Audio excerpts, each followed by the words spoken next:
हम ये जानते हैं कि बिहार में जो सरकार बनेगी वो गरीबों की सरकार बनेगी, मजदूरों की सरकार बनेगी और जात पात तोड़ के सरकार बनेगी। इसलिए हम लोगों ने नफरत का बीज नहीं बोया। हम लोगों ने सारे समाज को कास्ट की बड़ी कम आबादी है उसको भी अच्छे से किया है।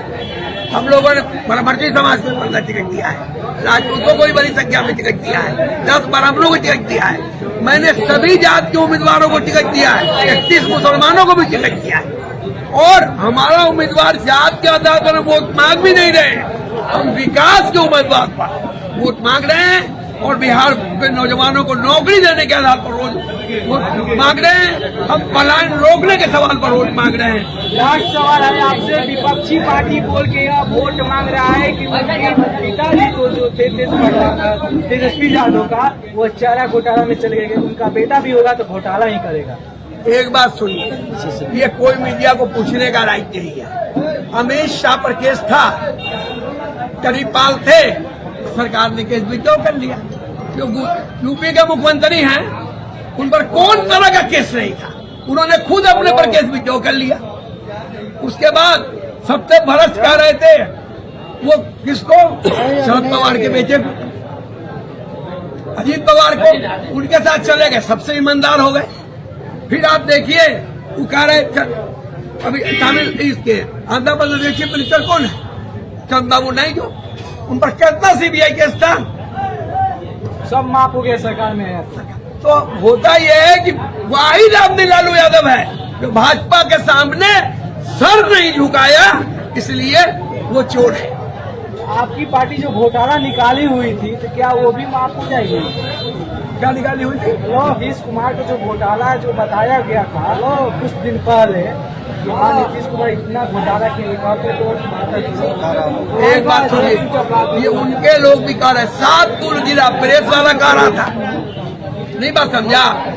और बालू घोटाला हो रहा है, प्रेस वाला कह रहा था, तो उस पर सीबीआई जांच क्यों नहीं हुई? 7 पुल गिर गया, सब टेलीविजन ने दिखाया, एक को इंजीनियर बर्खास्त हुआ, एक को सेक्रेटरी बर्खास्त हुआ। अब एक बात का सवाल है कि हम विकास की बात कर रहे हैं, आपका बेटा को नौकरी मिलेगा कि नहीं, आपका बेटा अच्छे स्कूल में पढ़ेगा कि नहीं, ये बोलते हैं।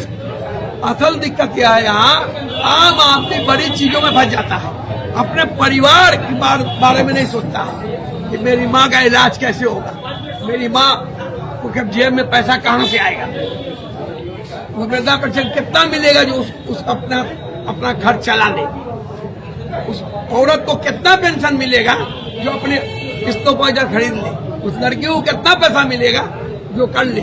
लड़का कहीं जाए पढ़ने तो बाप से पैसा नहीं मिले, उसको किराया भाड़ा हमारी सरकार होगी तो देगी। हम चाहते हैं विकास आम लोगों के लिए, बीजेपी चाहती है विकास अडानी और अंबानी के लिए। आप एक बात बताइए कि आम जनता के लिए क्या फायदा हुआ?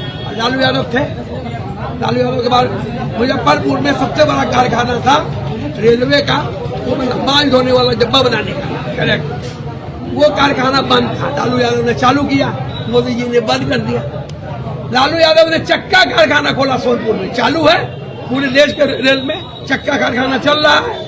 अभी बताइए कि कहाँ इन्होंने उद्योग लगाया, चल रहा है।